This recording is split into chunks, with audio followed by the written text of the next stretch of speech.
Welcome to our TV network, your ultimate destination for all things exciting and essential. From mouth-watering food to the latest in fashion, health, education, music, movies, and news, plus thrilling sports and breathtaking travel. Our TV network brings it all to you. Tune in today and experience the best of every world, all in one place, rtv.network.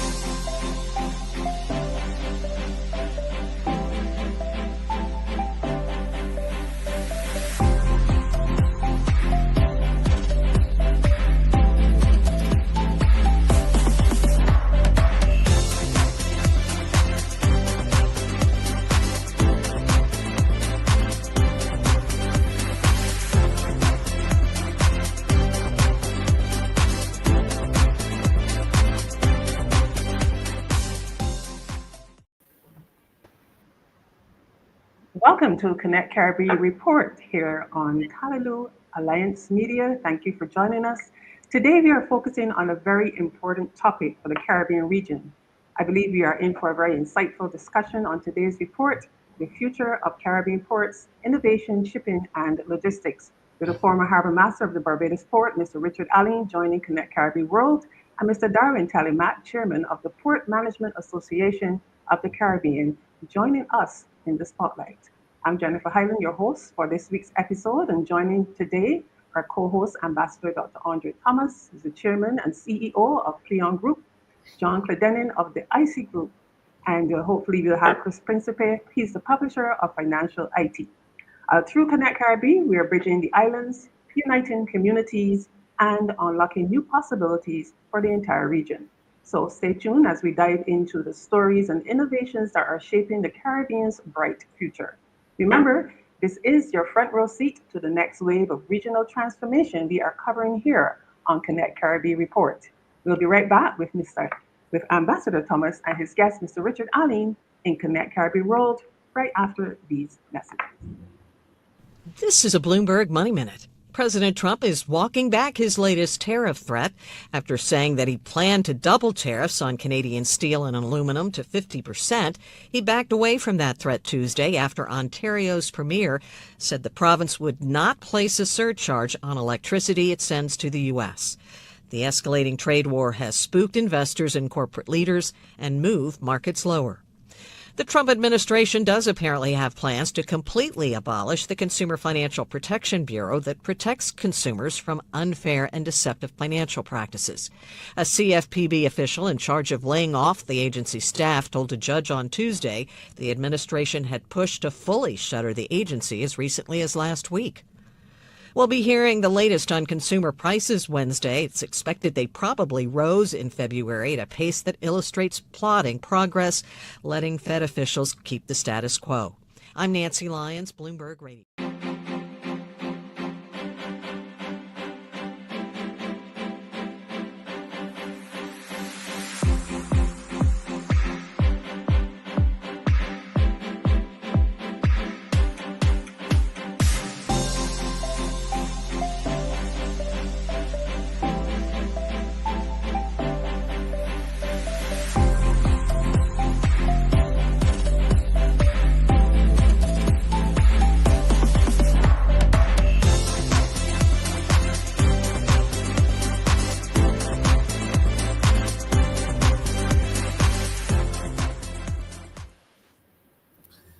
Good afternoon, everyone. My name is Ambassador Dr. Andre Thomas, founder, chairman, and CEO of Cleon Group and Connect Caribbean. And today I have a very exciting guest with me today. He's no other than Richard Allen, the esteemed former harbor master of the Barbados Bridgetown Port. Not only is he the former harbor master, he's now my vice president of operations, and he'll be working to ensure that Connect Caribe delivers a excellent ferry service across the region. So welcome to the show, Richard Allen. How are you doing? I'm very well, thank you, Ambassador, and it's a pleasure to be here with you. Okay, thank you. So let's get right into this. Now, what do you see are the challenges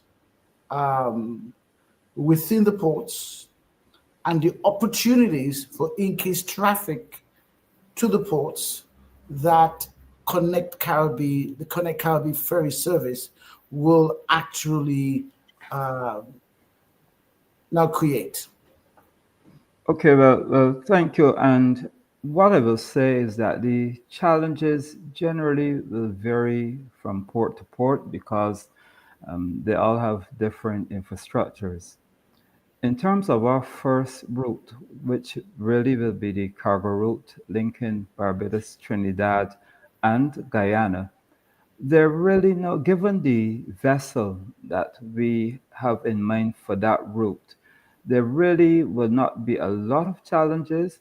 As you get down though into Trinidad and Guyana, what you will get sometime would be delays due to the rain because there's a lot of rain in that part of the area. Um, I think that I'm very excited about the whole concept of Connect Caribbean because what it does is to establish a what they call a maritime highway around the island chain, and it's the only way that we can join the islands together. Of course, what it will do, there'll be certain changes, like when you get to say like to a port like Bridgetown, the challenges within for us will be within the cruise season where we will have to um, watch our scheduling very carefully so that we don't meet congestion and experience delays at that port as the hurricane season approaches. We're also going to have that challenge when systems are passing. And I mean, these are things that in the maritime industry that we are accustomed to having to deal with anyhow. And it just means very often readjusting your routing and so forth on your schedule slightly. So those are, I think, the main challenges that you're going to meet. What people tend to say is that because Barbados is the easternmost of the Caribbean islands, and indeed one would say is the one that is in the Atlantic, sometimes the voyage from the island, say St. Lucia, St. Vincent to Barbados, can be a little bit bumpy, if I put it that way. But again, with the vessels that we are choosing, they have what you would call it stabilizers and so I think that even for people who might be prone to getting seasick, and so after you do the trip a couple of times and you take your seasick tablets and whatnot, it's not going to be an issue. The other thing that the challenge also is that we're going to be generating waste on the vessel. And well, at Bridgetown, that would not be a problem given that they actually have now embarked on a new sort of clean initiative. Um, some of the other ports, depending on how we generate the garbage, and so some of the other ports may have to make some adjustments. And but that creates then an opportunity for the whole question of recycling of garbage and so all in all, yes, there would be a couple of challenges. We are starting up a new service, and therefore as you start a new service, you have to go through your teeth and problems, but I don't anticipate that we'll have any insurmountable challenges as we launch this service. Thank you so much. Now, let's talk about the possibilities. What are the opportunities from your perspective on Caribbean trade, travel, and e-commerce? You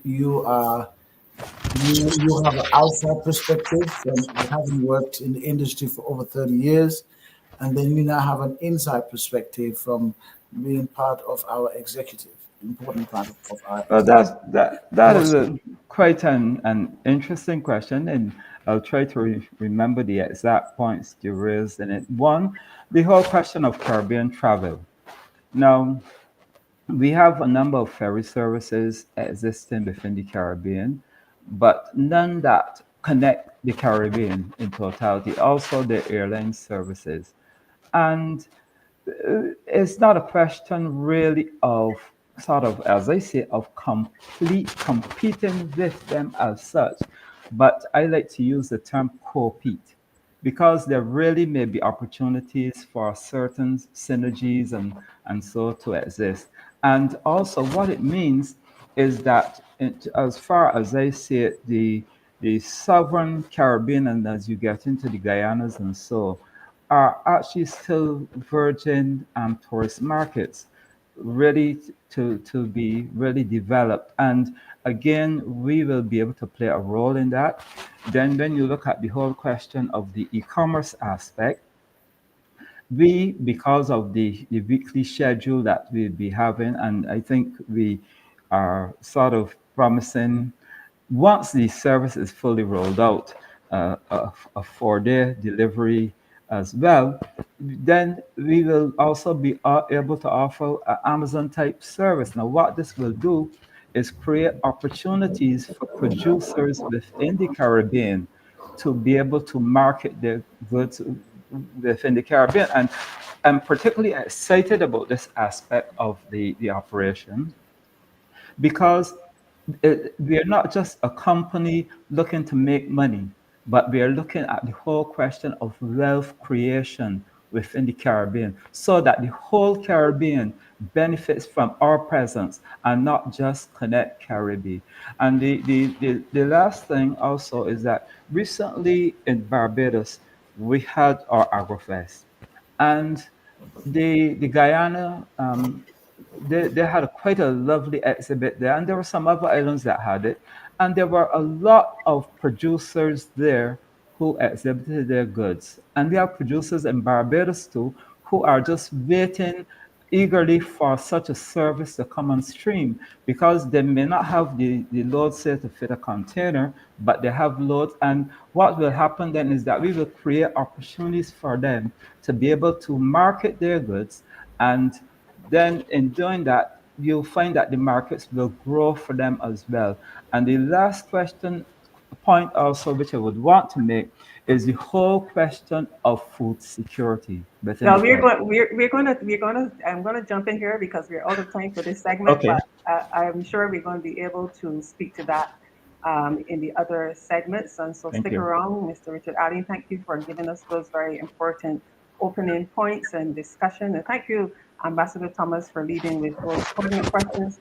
I'm sure our guest who's coming up in um, in the spotlight is going to expand on some of the things that were raised here in Connect Caribbean World. But we're out of time for this segment, but we'll be right back with Connect Caribbean Report coming up shortly. With the Bloomberg Small Business Report, I'm Andrew O'Day. Among the most enthusiastic backers of the election of President Trump and a Republican-controlled Congress were small business owners. The latest snapshot of the collective small business mood still shows a high level of optimism relative to recent periods such as the pandemic, but it still fell to a 4-month low in February. And the monthly index from the National Federation of Independent Business also tracks uncertainty, and that number spiked. The uncertainty index jumped to its second highest level in its history, going back to 1986, as the rollout of tariffs, along with less clarity on taxes and regulation, fuel concerns about cost increases, particularly for firms heavily reliant on imports and exports. The share of the more than 500 small business owners surveyed saying now is a good time to expand fell by the most since April 2020, the earliest throes of the pandemic.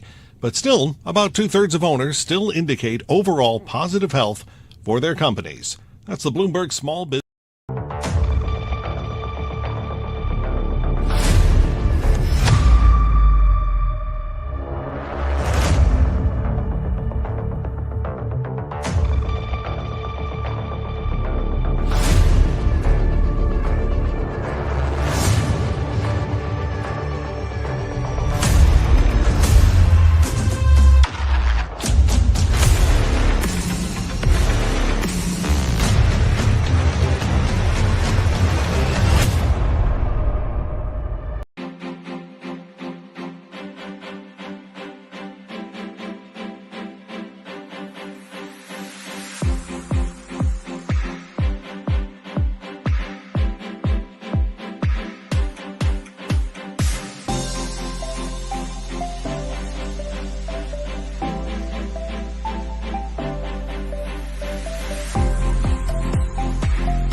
Good afternoon. Welcome to Connecting the Dots.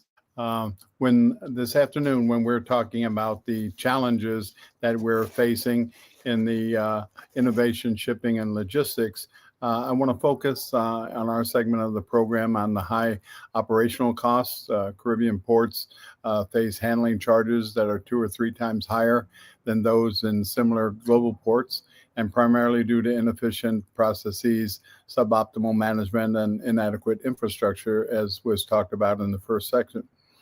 I want to talk about the integration of the software, the logistics for air, sea, and land coordination. Unified digital platforms implementing comprehensive software solutions can synchronize the operations across our air, sea, and land transport, enhancing real-time tracking, scheduling, and resource allocation. So as we look at doing these kinds of things, the first in connecting the dots I want to talk about this afternoon is the digital transformation and smart port technology. So if we can implement intermodal logistics software to integrate the air, sea, and land transport, we are going to be at a competitive advantage for other places that takes the place of our disadvantage currently. So as we adopt AI-driven port management systems for real-time tracking, automation, and predictive maintenance, that's why we need to invest in blockchain and other kinds of technologies for secure transport and trade documentation. We also need to look at the infrastructure modernization as we connect the dots among our different nations. We have to upgrade the ports to accommodate larger vessels, multimodal cargo handling. We need to improve the warehousing and cold storage facilities for perishable goods, as was talked about with our food insecurity. We need to understand and develop sustainable energy solutions with solar and wind to reduce the port emissions. In the Caribbean international connectivity, we need to support short sea shipping to strengthen our inter-island trade and reduce costs as we go from island to island, and not just look at the hubs that we're setting up. As we expand the ferry services for passengers and cargo with Connect Caribe, we're going to foster the trade corridors within North and South America for our diversified market access as we look at Latin and South America, and also being in the Virgin Islands, the third border of the United States. So as we look at these specific things that connect the dots, we're also looking at policy and regulatory harmonization. I believe that we need to, in each of these nations, implement UN Recommendation 33, which is to establish single window systems for single seamless data sharing. So you have the different border agencies in each of the countries of border police, phytosanitary, weights and measures, agriculture.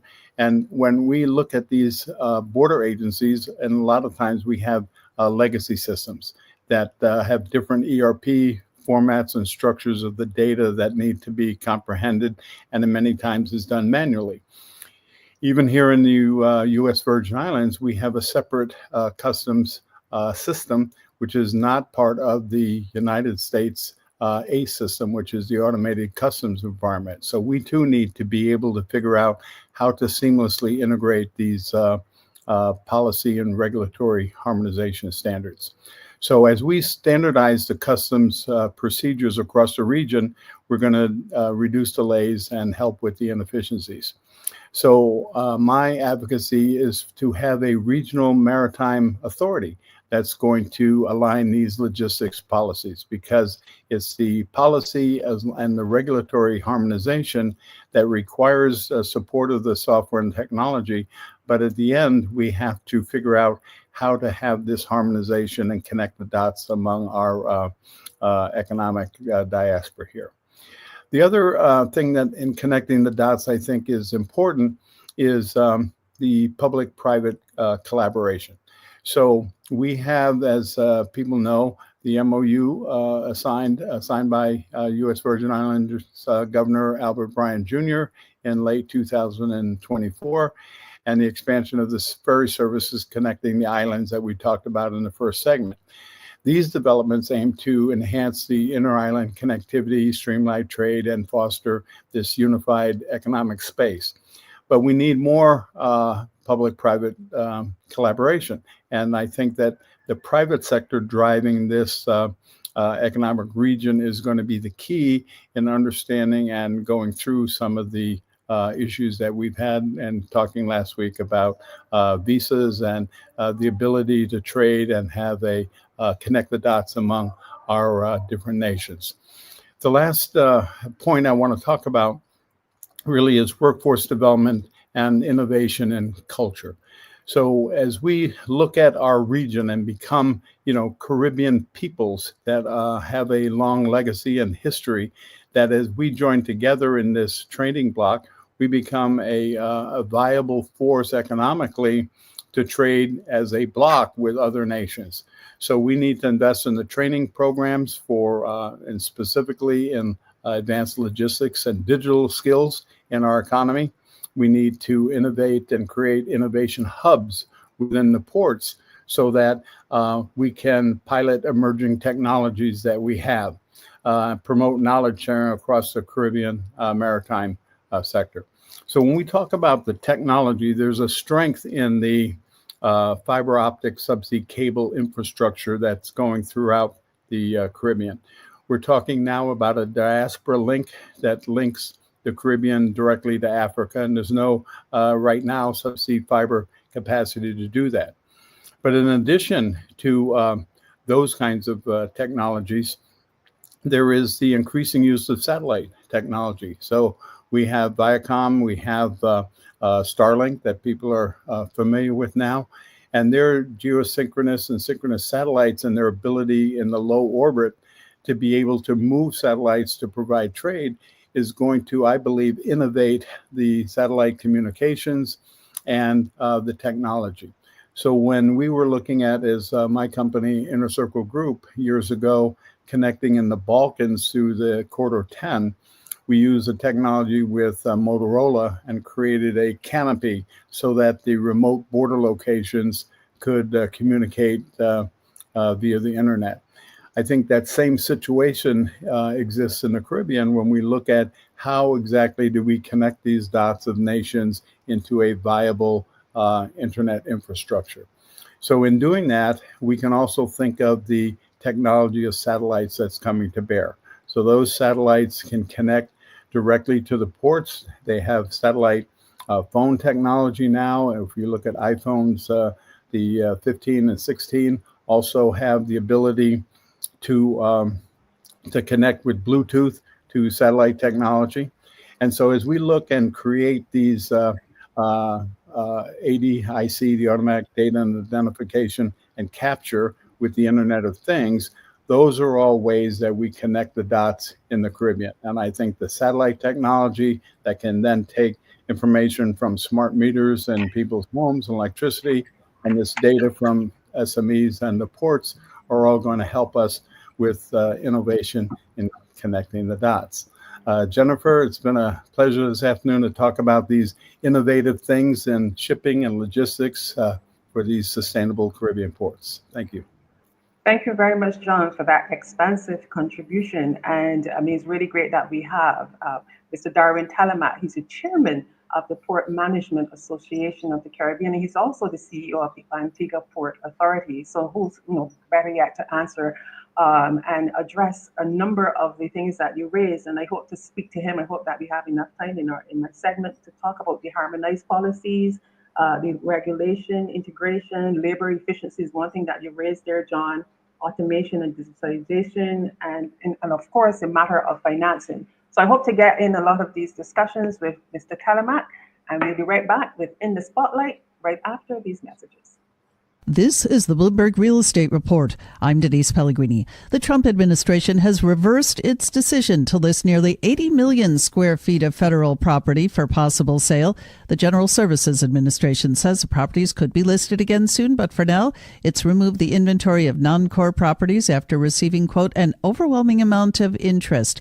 And the agency's retreat capped a stunning 18 hours that threatened already wobbly commercial real estate markets. At 2 p.m. Tuesday, the General Services Administration, often referred to as the federal government's landlord, posted a list of more than 440 properties it was considering for sale, ranging from an El Paso toll booth to the Food and Drug Administration's research campus in Silver Spring, Maryland. About 5 hours later, though, 123 of those properties were removed from the catalog, including the agency headquarters of Agriculture, Health and Human Services, Justice, Labor and Veterans Affairs, and by Wednesday morning, the entire list had been removed. And that's the Bloomberg Real.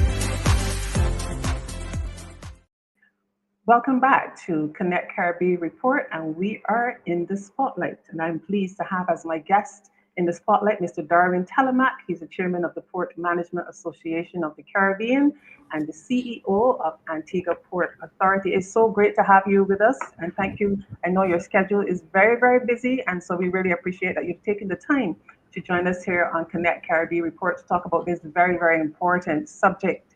And so welcome. Thank you for joining us. Good afternoon, Jennifer. Thank you for inviting us to your program, and I'm happy to join you and share some views on regional ports. Yes, it's our pleasure.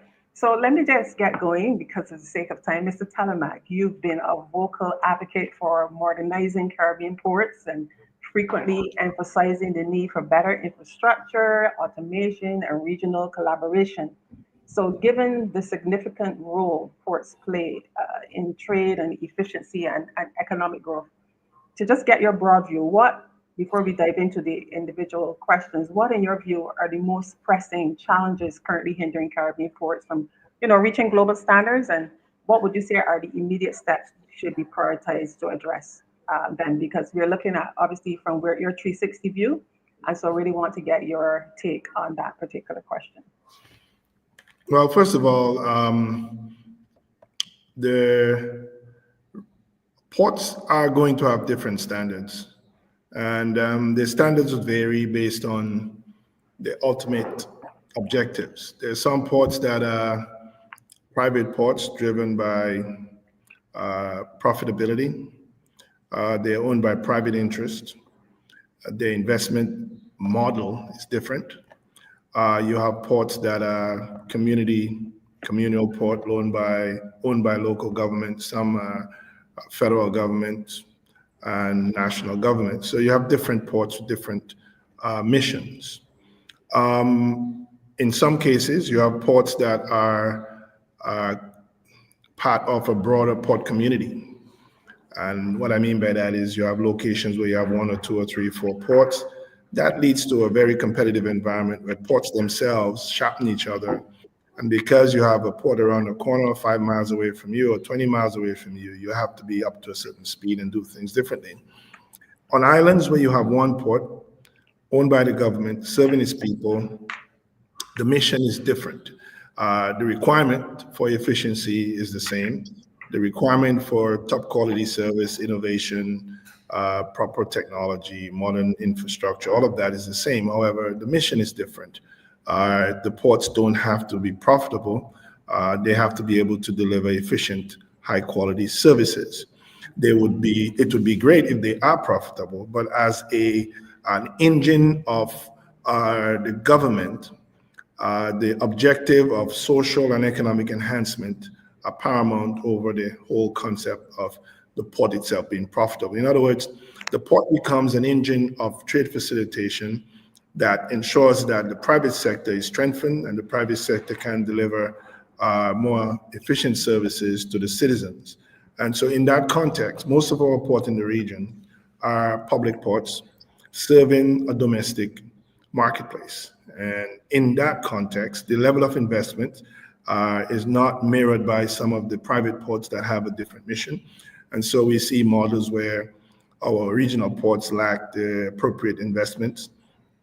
They lack the investments in infrastructure, technology, automation, digitalization, and you want to speak to the whole issue of even the transformation that's required now as it relates to decarbonization. So we are far behind the 8 ball.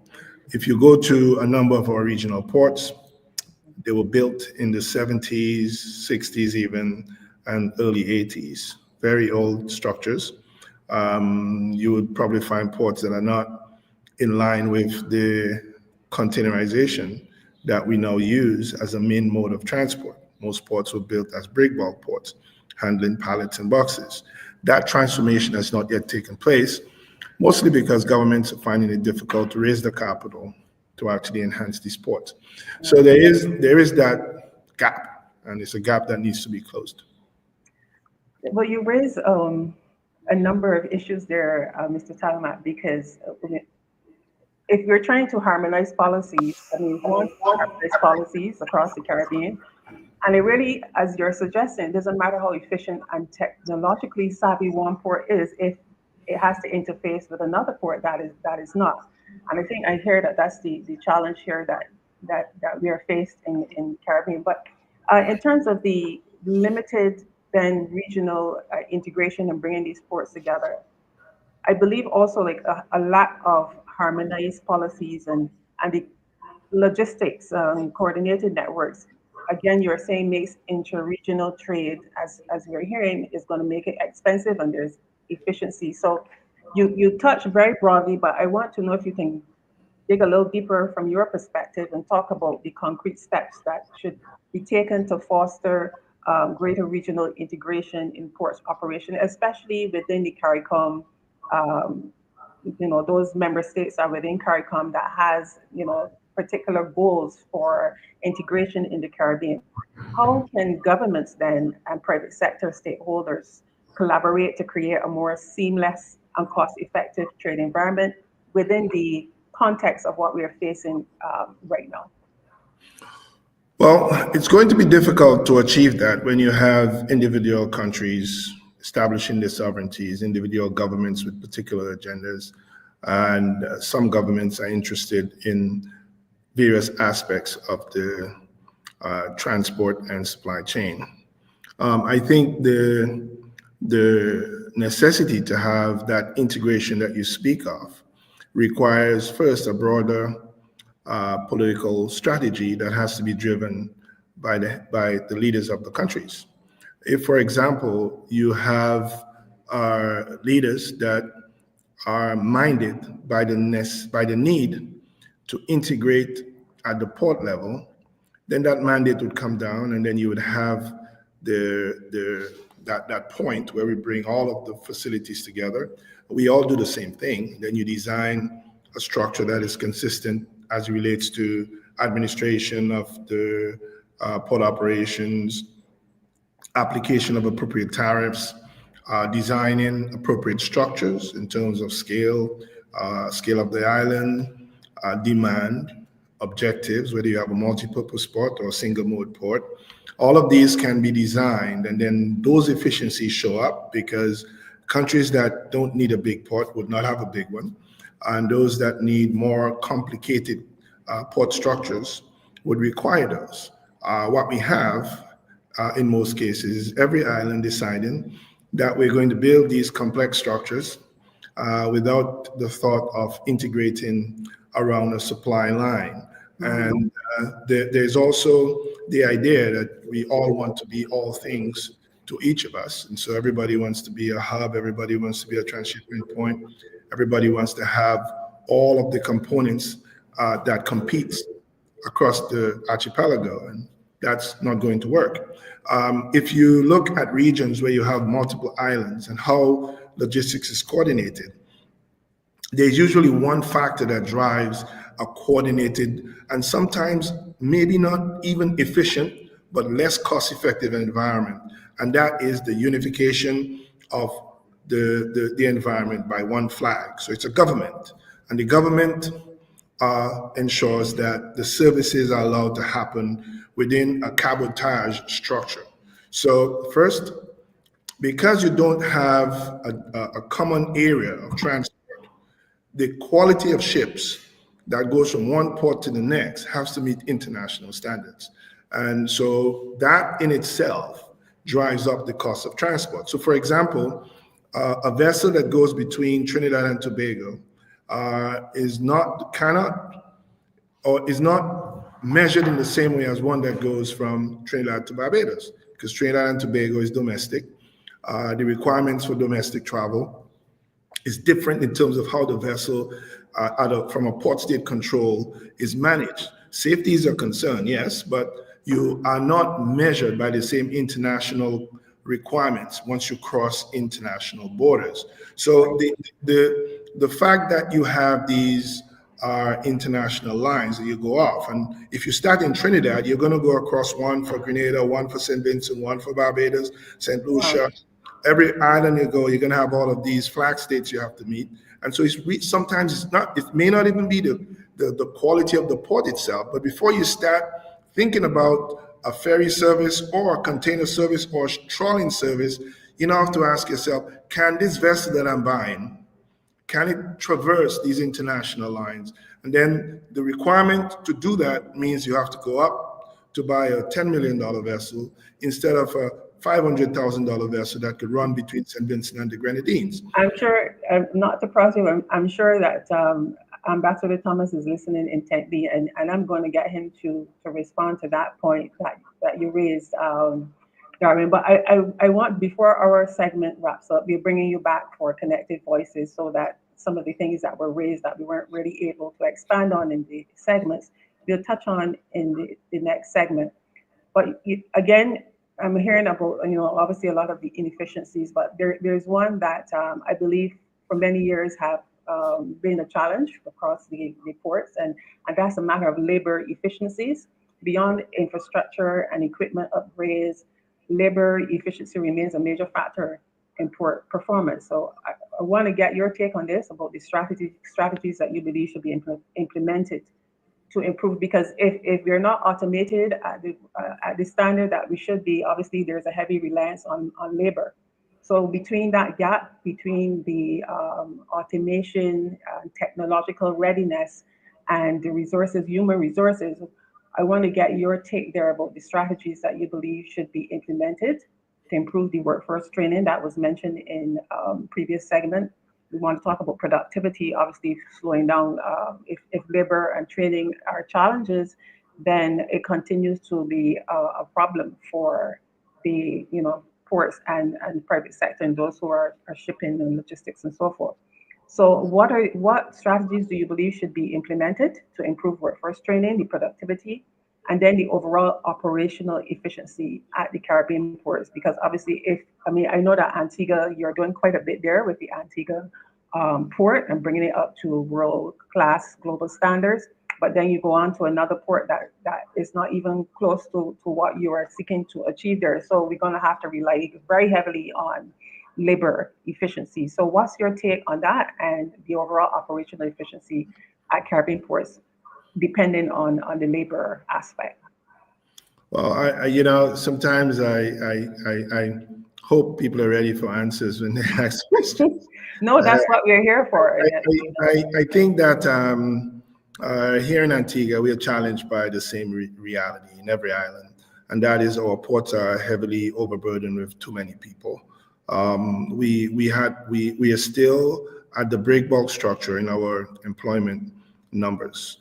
Too many people employed at the ports, putting a lot of pressure on the ports. But that's because the port is not seen as a bastion of efficiency and profitability. It has a strong social component to it. Government owns the port, and therefore governments are going to be very hard pressed to reduce numbers just because it's going to show Right. some level of profitability. And so one has to live within that context. Now, as the sector emerges, and it has emerged, we went from large numbers of men lifting boxes to cranes lifting pallets and bags off ships to containers coming off ships with all the cargo in it. And what we've seen is we've not seen a diminishing corresponding move as far as labor is concerned. We've I, maintained. I want you to hold that thought.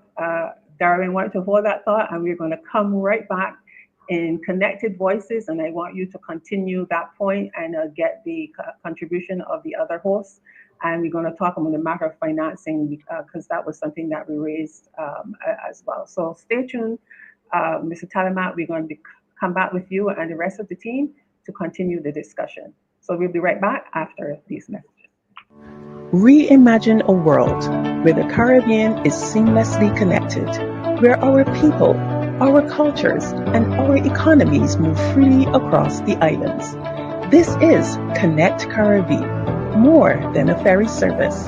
It's the heartbeat of a new era, an era where economic opportunities expand, where trade flows freely across our seas, and cultural exchange flourishes. We are linking businesses, empowering communities, and reigniting the hope for a truly integrated Caribbean. Together, we're shaping a brighter, more unified future for the Caribbean. Connect Caribbean, connecting our islands, our people, our future.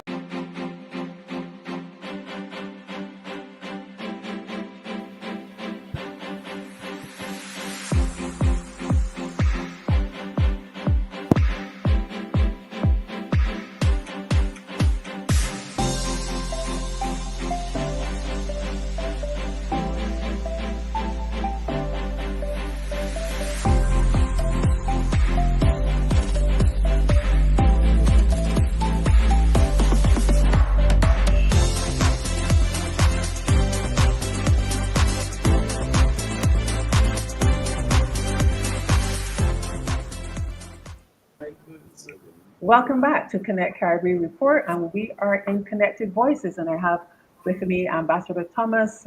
He's the CEO of Connect Caribbean Connect Caribbean Ferry Service. We have Mr. Richard Ali, former Harbor Master, and we have John Clendenin. He is of the IC Group, and my guest, Darwin Talamat, he's the head of the CEO of the Antigua Port Authority. So, Ms. Talamat, you were wrapping up there. You were talking about the labor issues, and I would like you to continue that thought. And after that, in terms of the digitization of the ports, obviously that means a reduction in human resources, and you were raising that that's going to be an issue because of the social aspect of the ports, which are owned by the government. And then I want us to look at the issue of financing and the challenges of modernizing, especially for the smaller island nations. So continue your thought, and let's get the contribution of the others to the point that you were raising. Yeah, my point was the heavy requirement for hands and feet at ports would have changed with containerization. There are some efficiencies that containerization delivers, and that would be a reduction in manpower as the lifting has stopped and as machines such as cranes, reach stackers, and RTGs are the ones that load these boxes onto chassis. But however, notwithstanding these significant industry improvements, the requirement to maintain a strong social component at ports have allowed for the numbers to almost remain the same. Now, I am not necessarily advocating that the numbers should change, because if you're not driven towards high levels of profitability, you could reinvest in your people and ensure that at least that cost goes back to maintaining your citizens through some gainful employment. However, when you combine the fact that the significant numbers outpace what the requirements are, and we have carried along the same archaic union arrangements where the union contracts continue to suggest that nothing has changed, that enlightenment through digitalization, automation, and enhancement in more productive ship-to-shore arrangements, that's where the real challenge lies. So what we could see is, instead of looking at even displacement or any removal of folks from there, is a restructuring of how we manage the people that we have in a more efficient way, ensuring that we can yield some output from their existence instead of maintaining the same robust union structure that was facilitating the Yeah. activities of the past. Now, Okay. to go on to the next point that you raised, which was the whole issue of did you speak of digitalization? I think before we get into the concept of digitalization, well, first of all, if your port was built in the 60s or the 70s, you have no business thinking about digitalizing. We need to fix the port. And I'm not saying you can't build a computer, but if you have a computer in a port where you can't provide proper ship-to-shore service, your business is not to be excited about having a new technology. Your business is, can you deliver the containers that you receive efficiently to the business or to the owners? Okay. And that ship-to-shore interface, if we can't enhance that, or if we are maintaining a space where that service is not efficiently done, safely done, then we are still maintaining at our core responsibilities and our core function, a dilapidating environment that we ought to resolve. So the first thing that we need to look at is that we need to modernize our ports. We need to ensure we are built for purpose, that we replace the breakbulk structures with container terminals, that we remove the warehouse that sits in our terminals, taking up space, bringing in large numbers of people, adding to inefficiencies and risk, remove those, operate the ship-to-shore operation in a very efficient manner, enhance the service to the private sector, and then you can begin to see the cost, and both in time and money, go down. So we like to see that. After you've done that, then you can start thinking about the other bells and whistles that we want to look at. Okay, I want to bring in Ambassador Thomas here, the CEO of Connect Caribbean Ferry Service, and Mr. Talamat raised some very key points, and I'm sure you want to speak to some of those, especially with the view of the Connect Caribbean looking to, in terms of the routes, the southern routes and the northern route, including the cargo route. And is there anything specific that you want to speak to that was raised by Mr. Talamat? Sure.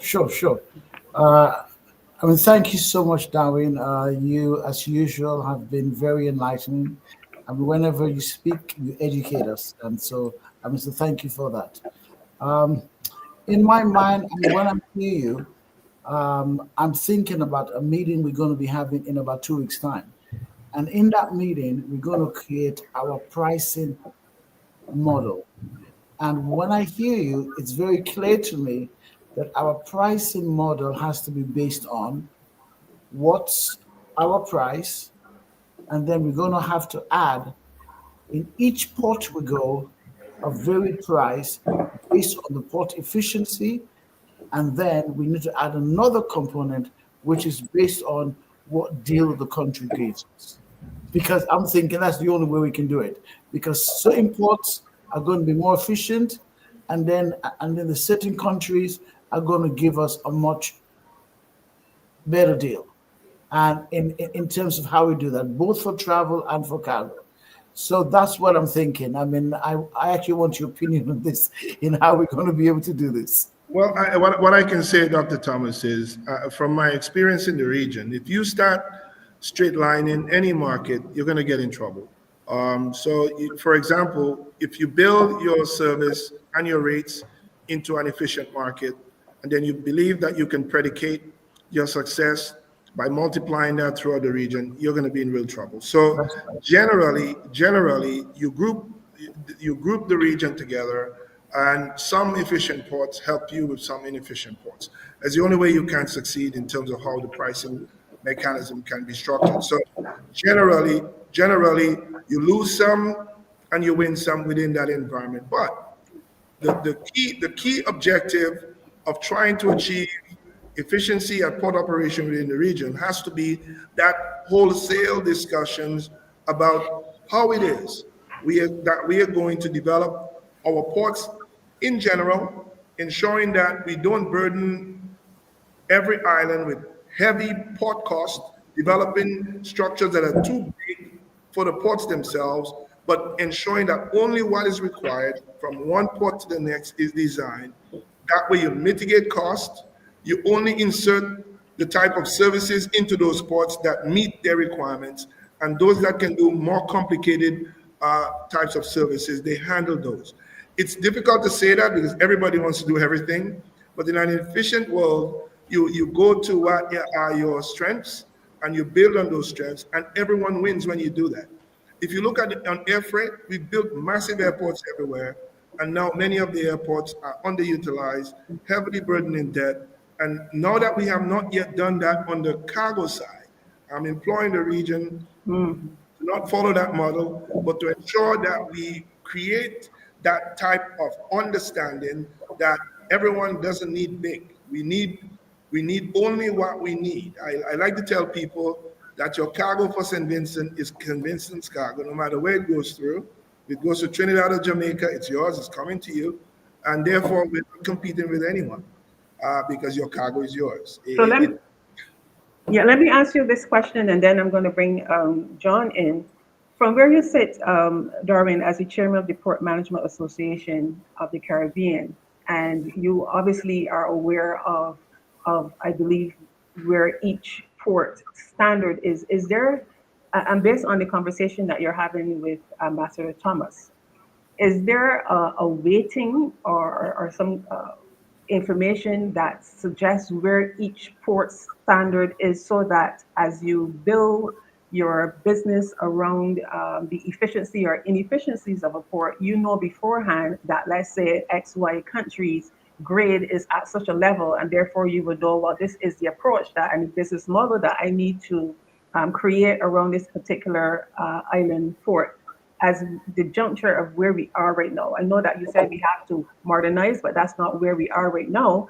But if we understand what each rating of each port is, then you can plan with that knowledge, comprehensive knowledge ahead of time. And we're soon running out of time, but I'll bring John in just after you answer that question, and then get Richard's take as well as a former harbor master. I'll try to answer this really quick. Thank you. If you to answer your question, there isn't a specific rating because so many of us are mixed in terms of what we are best at. So, for example, there are some ports that while they have not yet been improved in terms of the physical infrastructure, they have very good software that they work within that space. Okay. Well, that port might be considered digitally advanced, but from an infrastructure perspective, it's not so advanced. There are some ports where you have cranes, and so the crane adds to the efficiency of the port, but the structure itself is not the type of environment that would be conducive for a broader engagement. I'm going to ask my producer to squeeze in 2 more minutes because I want to get John's perspective, and then Richard, very quickly, we don't have much time, so if you can give us, very concise, if you have a question or comment that you want to make. Thank you, producer. And I want to wrap up. Remember this question, Mr. Talamat, June 26, 1998 will be 27 years since the inaugural meeting of the Port Management Association of the Caribbean. While we're talking about all of the challenges, and that's quite some time. So I want to know from you, what are some of the gains you've seen over the years? And as a result, how do you feel about the future of Caribbean ports? So we'll close with that question, but over to you, John. Well, thank you. And I think when this subject today is about innovation, so let me talk about the future, because I agree with what Mr. Telemark has been talking about these ports. If we look at ports as just in a basic way, core, common, and unique characteristics. So I believe the innovation is going to be in the whole archipelago and having core requirements. I'm suggesting and I don't know, that UN Recommendation 33 of the single windows environment is one that we should adopt in the Caribbean. Okay. And then once we take those aspects, we can then integrate the software and the physical infrastructure and look at models like the Virginia model, because it's not just the port, it's how do those ports transfer those containers and things to the tractors, and who owns the tractors, the port or the private sector. Okay. Thank you, John. Richard, very quickly, 30 seconds. Yes, just two quick points. One, security will be an issue, but that's guided by the International Ship and Port Facility Security Code, which is already in action. And the other point which I want to mention too is that at the recent Heads of Government Conference meeting in Barbados, the chairman of the Heads of Government mentioned that they were establishing a committee of ministers to come up with ideas and to free up the movement of peoples and so within the region, like dismantling the hindrances and so forth. Okay. So those are the 2 points that, yeah. Thank you very much. Mr. Darwin, very quickly, what's the future hope for Caribbean ports? Well, the future, there's one good thing about the Caribbean ports. We are all, and I say we, meaning myself and all my colleagues that runs the ports around the region, David Jamari in Barbados, Carl James in St. Vincent, Marcia down in, and the team down in Trinidad, and everyone else, Delton in Turks and Caicos. We are all owned by governments. And so the future of the ports sit within the strategies that our governments are interested in allowing us to emerge with. And that is a good place to be, because it would be worse if our ports were in private hands. What I mean by that is, it is not that it wouldn't be better, but some of the things that are allowed to exist to minimize impact and cost would not be so easily dealt with. So now we have ownership of these critical global spaces. We ought to shape them in the most dynamic way that can yield greater benefits for the port community, the port ecosystem, our citizens, our businesses, our distance. And if that is done, then the future is bright. So I don't see doom. I see the fact that we still own it as the greatest opportunity for us to work along with our leaders to design ports that can best serve our people. Okay. Thank you very much, Mr. Talamat. We are unfortunately out of time. Time goes very quickly here on Connect Caribbean Report in discussions like these, but we do have another segment coming up in a few weeks, and maybe we can invite you back, or our representative from your association, to further talk about these questions. But we're out of time. Thank you so very much for joining us, and thank you very much, Mr. Darwin Talamat, for joining us, and thank you everyone for being here. Thank you, listeners and viewers, and we'll see you next week, same time, same place, here on Connect Caribbean Report.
Welcome to our TV network, your ultimate destination for all things exciting and essential. From mouth-watering food to the latest in fashion, health, education, music, movies, and news, plus thrilling sports and breathtaking travel, our TV network brings it all to you.